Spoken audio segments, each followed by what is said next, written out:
Alors dans le petit chant, dans le chant que nous avons entonné tous ensemble, en fait, avez-vous remarqué que on dit, on parle du vase d'argile, mais ensuite on parle du vase fragile. Et tout le monde chante deux fois vase d'argile. Vase fragile. Oui, nous sommes des vases fragiles entre les mains du potier.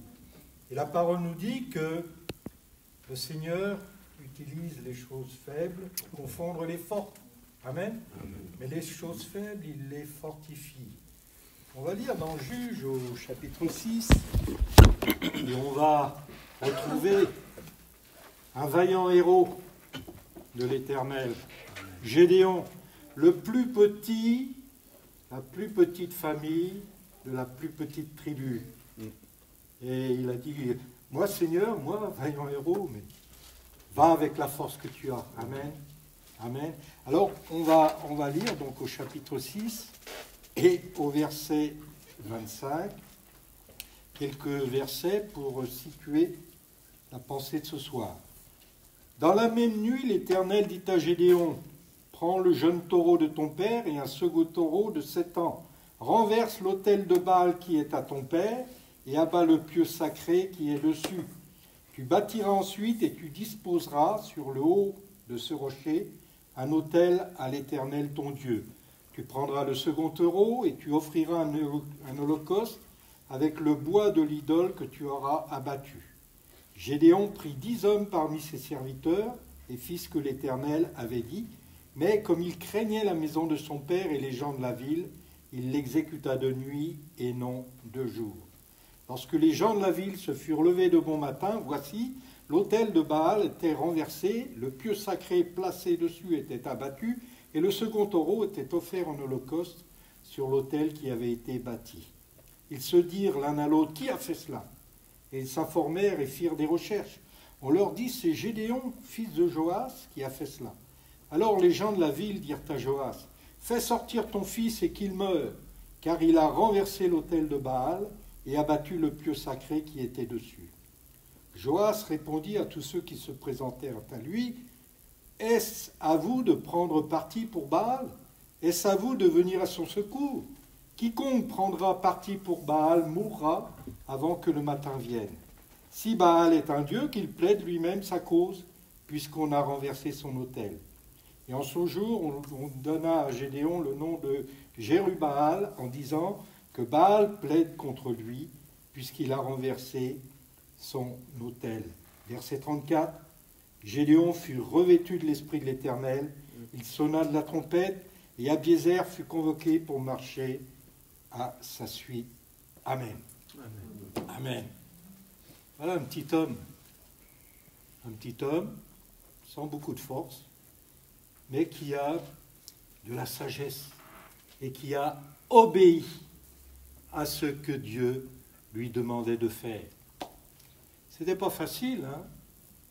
D'ailleurs, à un moment, il est pas entre deux feux, non, mais on sent que il y a la ville qui est contre lui, il y a ses poteaux qui appartiennent à son père, il doit donc entrer en conflit avec la ville, en conflit avec sa famille, et ce n'est pas facile, et souvent, dans la vie quotidienne, on a ce genre de problème.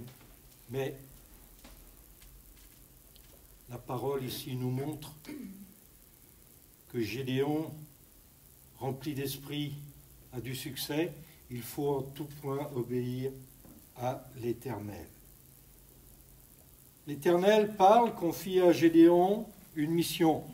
Tu disposeras sur le haut du rocher. Souvent, quand Dieu parle, il donne des détails.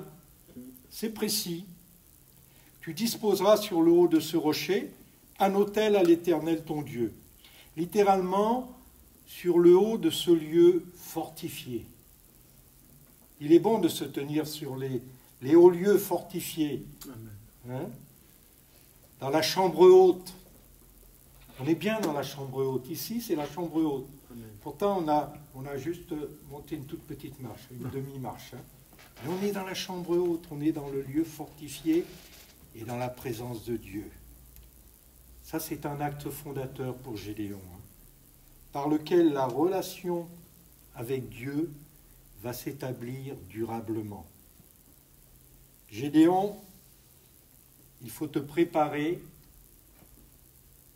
ce qui est nécessaire à la rencontre avec ton Dieu. Quand on rencontre le Seigneur et quand on veut le servir, il faut se préparer. Amen. Il faut se laisser équiper. Il faut se laisser revêtir. Il te faut préparer le terrain que le Seigneur veut sanctifier. Dieu te donne rendez-vous. Et là, je ne parle pas seulement à Gédéon, je me parle à moi-même. Je parle à chacun d'entre nous, je parle à notre pasteur. Dieu nous donne rendez-vous sur le terrain spirituel. Amen. Et quand nous prenons rendez-vous dans ce monde, on a intérêt aussi à nous tenir sur le terrain spirituel. Hein? Enlève tes sandales. Le lieu sur lequel je te demande de te tenir est saint. Amen. Il faut être spirituellement équipé.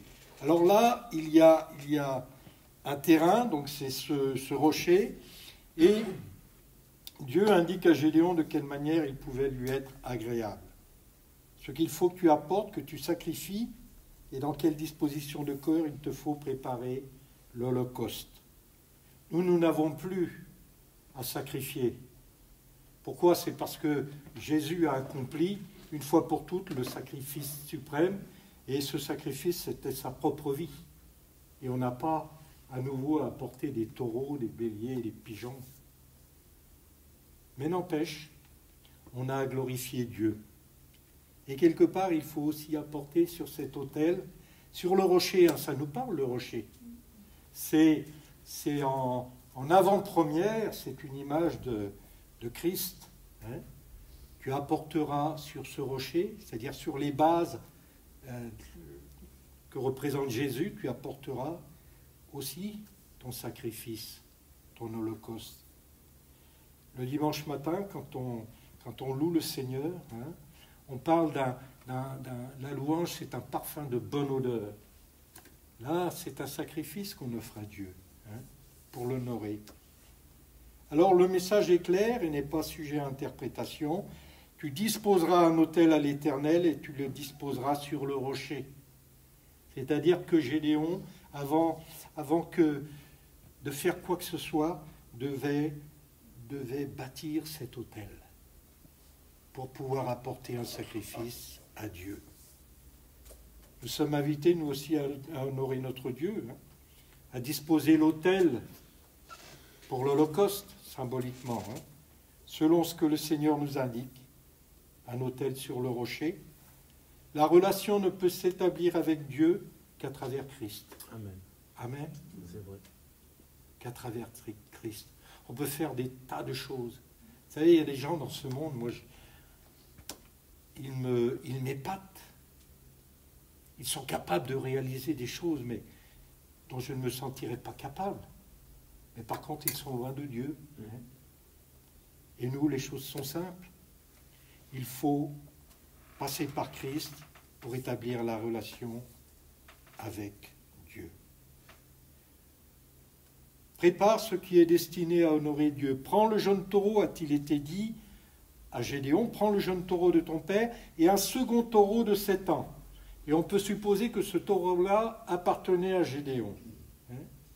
Et je remarque que Gédéon doit contribuer sur ses biens personnels, sur ses biens propres, pour offrir un sacrifice à Dieu. David avait cette disposition du cœur lorsqu'il acheta à prix d'argent les bœufs et le char d'Arévna. Je n'offrirai pas à l'Éternel, a-t-il dit, des sacrifices qui ne me coûtent rien. Eh oui, ça coûte, ça rapporte. On a souvent en tête la bénédiction, mais ça coûte aussi, hein, de suivre le Seigneur. Ça coûte aussi. Ces sacrifices, c'est laisser certaines choses pour que Dieu puisse, pour faire la place, pour que Dieu puisse mettre les choses de Dieu. Hein. Seul le Seigneur peut apprécier à sa juste valeur la qualité de ce qu'on lui offre. Je peux être riche et offrir pauvrement.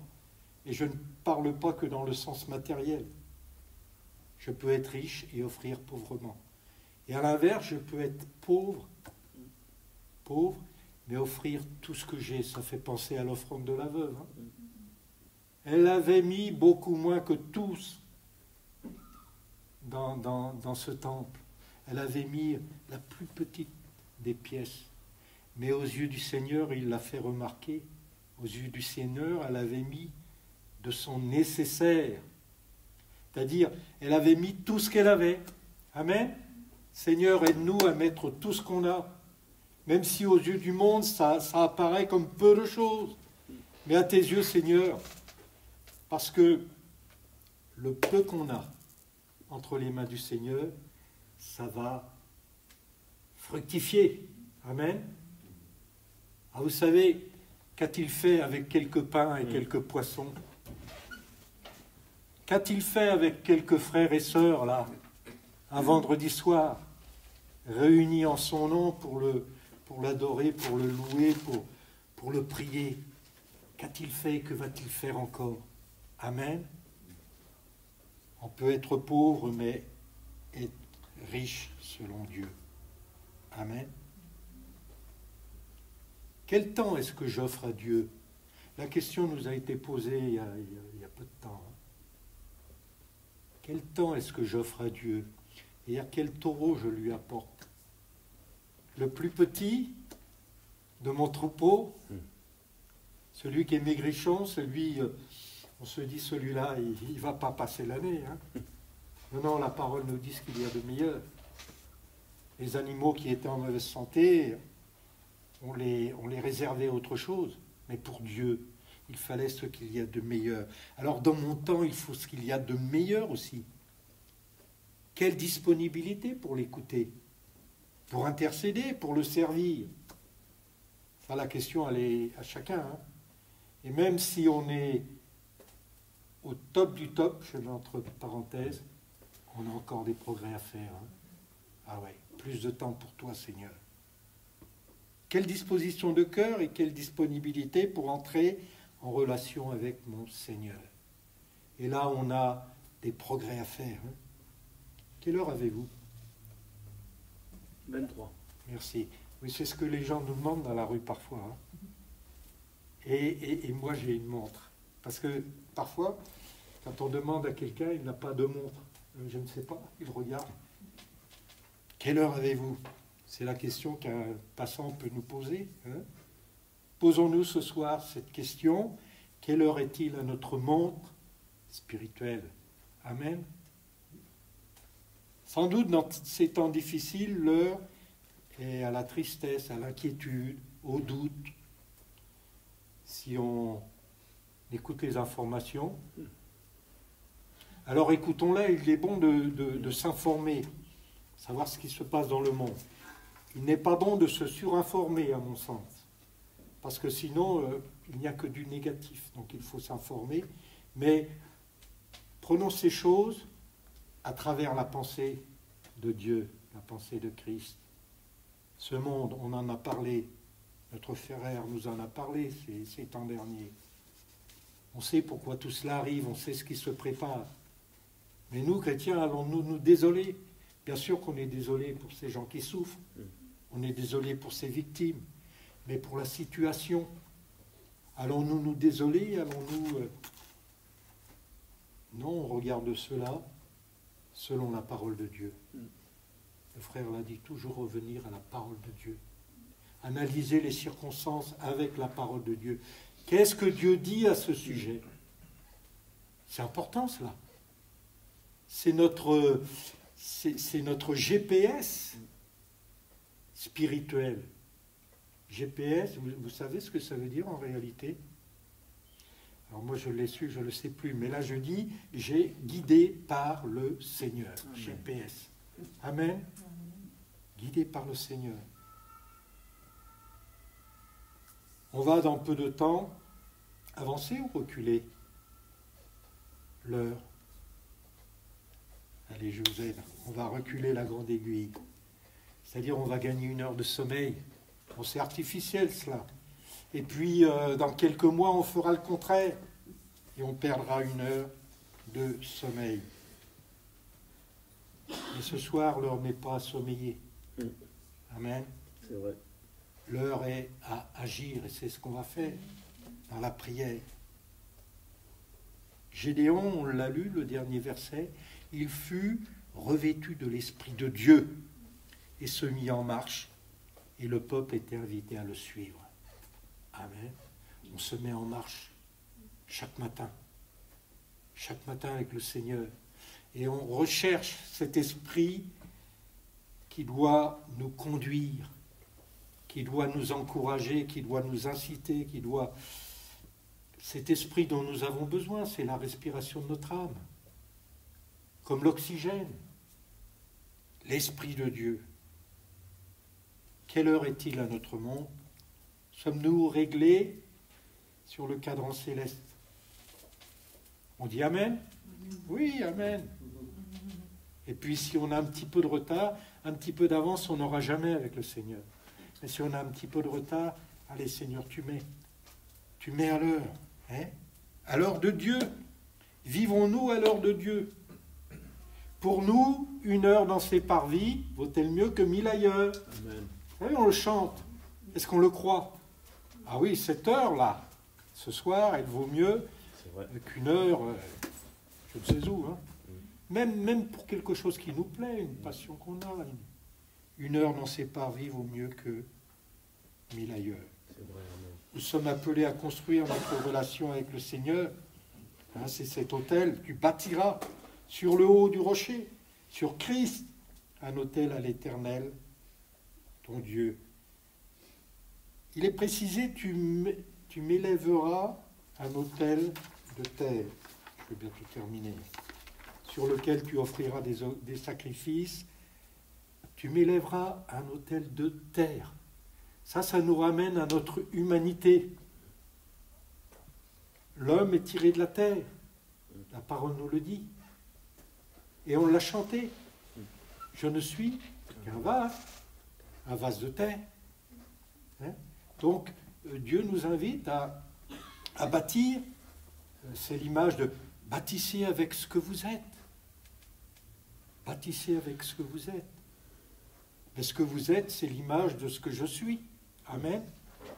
Bâtissez avec ce que vous êtes et je vais vous faire, je vais à partir de cette volonté de bâtir, eh bien je vais vous faire progresser. Il est question d'un autel de pierre. Si vous bâtissez un autel de pierre, que ce ne soit pas en pierre taillée. Non, ça c'est le Seigneur qui le fait. Il a taillé chacun d'entre nous. Vous savez, le ciseau et le burin, hein, des fois ça fait mal hein, pour obtenir. Mais Dieu veut que chacun de nous soit retaillé à sa façon. Et pourquoi? Pour que la pierre Daniel puisse s'harmoniser avec toutes ces pierres qui sont ici, et avec celles qui vont s'ajouter dimanche.